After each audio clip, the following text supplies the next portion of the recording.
दफा का जिक्र है, एक लोमड़ी 2 दिन से भूखी थी। इसे कहीं भी खाने को कुछ ना मिला। चलते चलते वो शहर के करीब आ गई।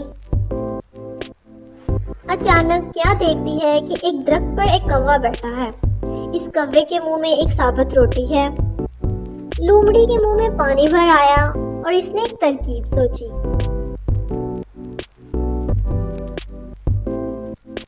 वो कौवे की तारीफ करने लगी।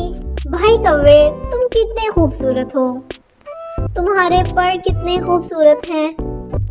तुम चाहे रावी में नहाओ या जहलम में, तुम्हारा रंग एक जैसा रहता है।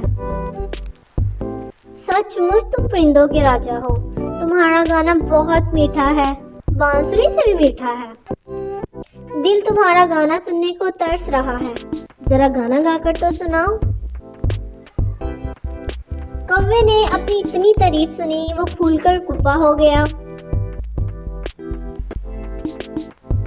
इसने गाना गाने के लिए चोंच खोली। चोंच खुलते ही रोटी नीचे आ गिरी।